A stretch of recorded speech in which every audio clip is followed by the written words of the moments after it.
basically what it does is it just cleanses out the skin and just moisturizes it. How you use this is you simply want to just open it, and you can see it looks like a candle wax type substance, and you basically just want to take 1 or 2 fingers, just take a little bit. You don't need more than like a small pinch amount, and you just want to put it on the more infected areas of your face. Now, as you can see, I have a lot more acne on my forehead, so that's where I want to target just putting majority of this paste on it. But you can also put it around your entire face just to keep it clean and moisturized in general. And I even put some like under my chin, just like almost on my neck area, just because I have some like spots there too. But basically what it says is you want to use it 3 to 4 times a day.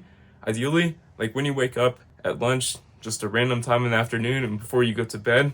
Ideally, I've been using it about 2 to 3 times, so maybe I should use it a little more based off what they say you should do, but it is working so far, and you should start to see results after a week or 2. Now, general advice also, wipe the sweat off your face after you work out, just so you don't have any pores being covered, and you can actually have the optimal amount of just air in the skin and just clear out the pores in general. But yeah, I think this is a pretty good product. But a big warning or notice I'll say if you're going to be using this is I also recommend learning what actually makes your face break out. Now for me, it is like dairy products like milk, and a lot of sugar will also make my face like flare up like in exponentially large amounts. So if you're going to be using this, try to have a clean diet if you do want to have optimal results. I have a lot of vegetables and I rarely have sugar. I have a lot of berries, but still just be mindful of what you're eating if you're going to be having this, because depending on what you're eating, or depending on if you're getting a lot of sun in your face, you could be destroying like the inner layers of your skin, which making this not really work as it's supposed to do. So just be mindful of what you're eating. And it also does not have any UV protecting properties. Now I recommend pairing it with something such as a sunscreen, like a 30 to 50 FPS type sunscreen, because a lot of the damage that is done to your face is actually from the UV rays that are projected from the sun, just damaging the tissue in your skin. So when you put this on, I really recommend just getting like some simple CeraVe type product. This is what I use, facial moisturizing lotion. It's 30 FPS and it has some active ingredients, but I also pair it with these two together just to make the elite combo, you know?